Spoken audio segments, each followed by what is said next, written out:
out of the range of the telescreen. But what I write here, and whether I go on with this, will make no difference. I have committed the essential crime by thinking of a diary. Thought crime is death. Before death, there is a routine of confession. Then they shoot you. Nevertheless, exactly because I recognize myself as a dead man, it becomes important now to stay alive as long as possible. Down with Big Brother. There I've written it. Down with Big Brother.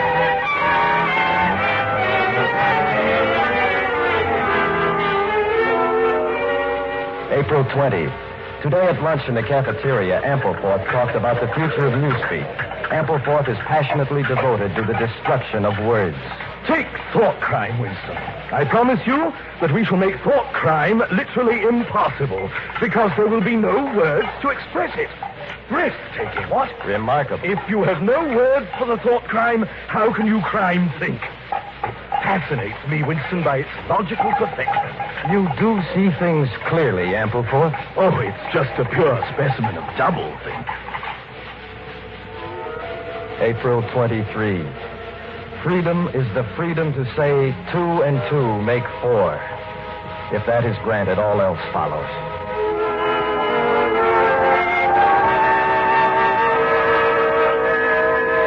April 24. Last night in a dream, everything was light. The slanting rays of the evening sun fell on a brook in a field beyond a wood. I felt a great freedom. I asked, where am I? This is the golden country. The dark-haired girl at the office came across the field, and her arms opened wide to me in a gesture of infinite grace and splendor. I ran to meet her, when suddenly the light vanished. A wall of darkness arose, and I was in my old nightmare of the unendurable thing that waits for me behind that wall.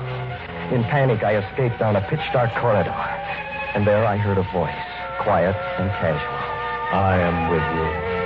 I know precisely what you are feeling. But don't worry. We shall meet again. We shall meet in the place where there is no darkness. I've never known why I have this belief in O'Brien, but it doesn't matter. His voice had said, we shall meet in the place where there is no darkness. And whatever that may signify, I believe that in some way or another, it will come true.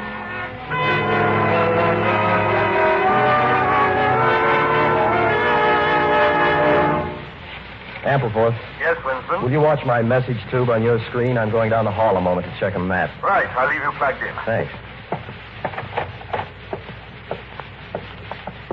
That girl coming up the corridor. She again. Watch out. Hey, what's the matter? You hurt? I stumbled. Well, let me help you out. Thanks. You're quite pale and you're trembling. You sure you're all right? Oh, quite sure. Quick, take this note, keep your hand over it, and go away. Winston, back already? Oh, Ampleforth. Shall I plug you out now? Yes, thank you. Right.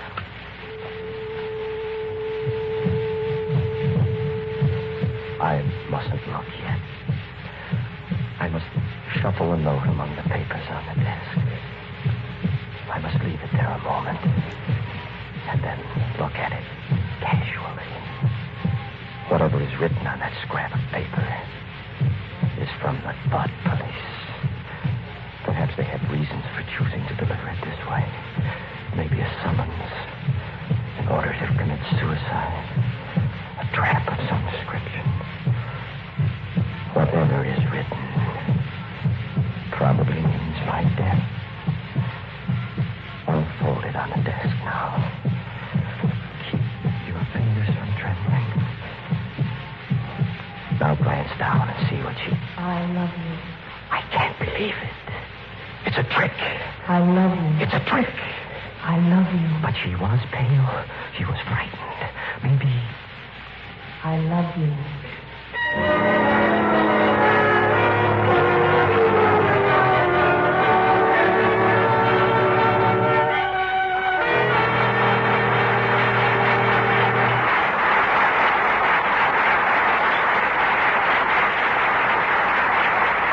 are listening to 1984 from the novel by George Orwell, produced by the Theater Guild on the Air, presented by the United States Steel Corporation. Presented by the United States Steel Corporation.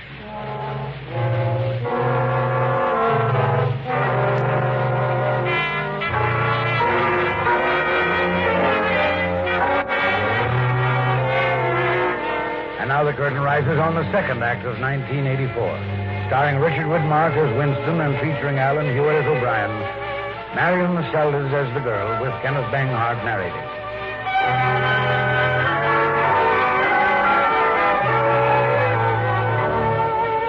It is Sunday afternoon the following week. For days, Winston had been in a kind of fever that he might lose the girl if he didn't act quickly. But how could he arrange a meeting? Then one evening, at a rally where the mob was roaring and the telescreens blaring, she appeared at his side and whispered a few directions. They were to meet that Sunday at a place she knew in the country. Winston takes a lane through a lonely wood and waits for her. Don't talk. Follow me. Here we are. Do you like it? What's your name? Julia. Julia. I didn't want to say anything there in the lane in case there's a microphone hidden. I don't suppose there is, but there could be. I know we're all right in this spot. Would you believe that until this moment I never knew what color your eyes were? They're brown. And the lashes are thick and dark. How old are you? 26. Well, now that you see me in broad daylight, can you still bear to look at me? Yes, easily. I'm 39 years old. I've had an unsuccessful marriage. What could you possibly see in a man like me? There was something in your face. I thought I'd take a chance. I'm good at spotting people who don't belong. As soon as I saw you, I knew you were against them. And you're against them, too? I hate them. You thought I was a good party member. Banners, processions, cold showers, always dressed in party overalls. Yes, Julia. Well, actually, I am that sort of girl to look at. Always yell with the crowd, that's what I say. It's the only way to be safe. And you want to be safe? Doesn't everyone? Listen to that fellow up there. He just sings away for nothing. To please himself. It's the golden country. Almost. The golden country? A dream, a landscape I've imagined. I just can't believe this. No, don't stand up. Don't go out into that field. You might be seen. Julia. Yes? You've made me feel very proud. It's a pride in myself I've never had before. Your mouth is beautiful. It's too wide. And your waist is soft, just as I thought. I've never held anything as sweet to me. Oh, my darling. Listen, Julia. I love you. Do you understand that? You can't have pure love when no emotion is pure and everything's mixed up nowadays with fear and hatred. But while we live, Julia, I love you.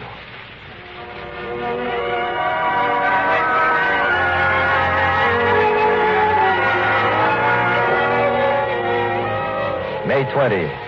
I've rented old Charrington's upstairs room. It's lunacy, perhaps, and at best we can only go there once in a while. But the temptation of having a hiding place that was truly our own was too much for me.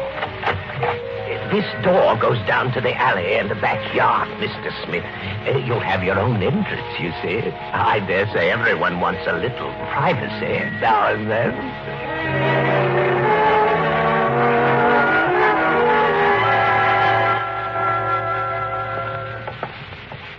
You can turn around now, Winston. Look. Julia, you put on makeup.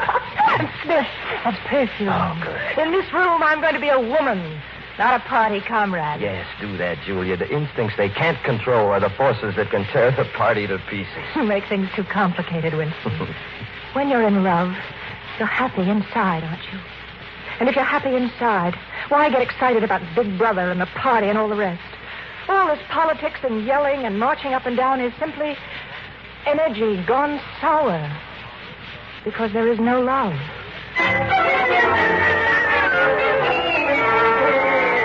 June 1. It has happened at last. The expected message has come. The underground conspiracy does exist. And I have reached the outer edge of it. All my life, it seems to me, I've known it would confront me just so. Smith. Oh, good afternoon, Comrade O'Brien. Smith, I notice you take a scholarly interest in Newspeak. Well, it's just in the course of the work. I have an early edition of a Newspeak dictionary that would interest you, I should think. You might pick it up at my flat sometime. At your flat? It's the old 4th edition. Very rare, you remember. Here, I'll give you my address.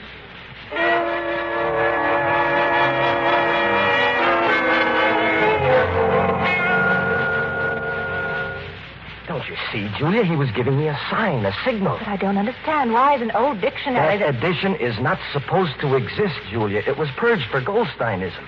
O'Brien's remark was an obvious code message. Well, to tell you the truth, these tales about Goldstein and his underground always struck me as rubbish. I think the party itself made them up for some reason, and you have to pretend to believe them. Julia, why don't you walk out of here before it's too late? You're young, you look innocent. If you keep clear of people like me, you might stay alive for another 50 years. Yes, dear, I know. But all the same, what you do, I'm going to do.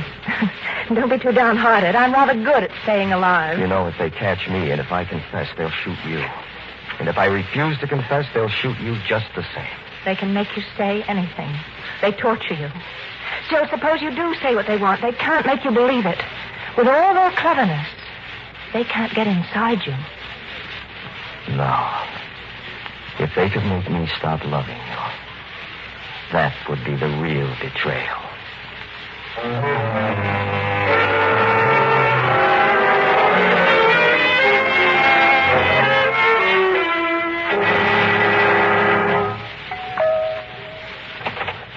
Yes?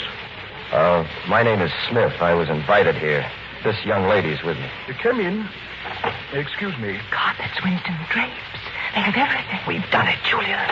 In here, please. I'm a vast strategic maneuver. Martin, So we're now do witnessing something a great, Madonna please. front. Yes, sir. Directly inspired by the genius of Big Brother, may well bring the war to... The telescreen. You can turn it off. Yes. It's neither sending or receiving now. The inner party has that privilege. Sit down, please. Well, shall I say it, or will you? I can speak? That thing is really turned off? Everything is turned off. We're alone. I can speak freely? Well, surely that's plain to you. Why else do you suppose I took the risk of inviting you here? We have come here because we believe there's some kind of secret underground working against the party, and that you are involved in it. We want to work for it. Now bring the drinks over here, Mart. Thank you. That's all.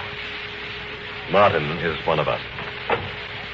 I think we should begin by drinking a health to our leader, to Emmanuel Goldstein. Then there is such a person? Yes.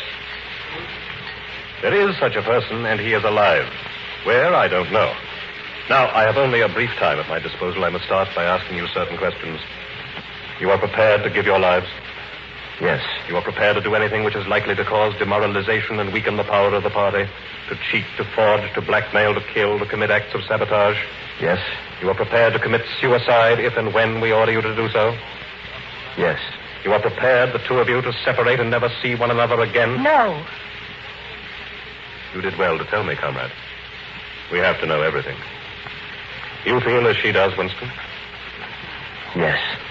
Good. Then it is settled. Later, you will receive a book to read. Goldstein's book.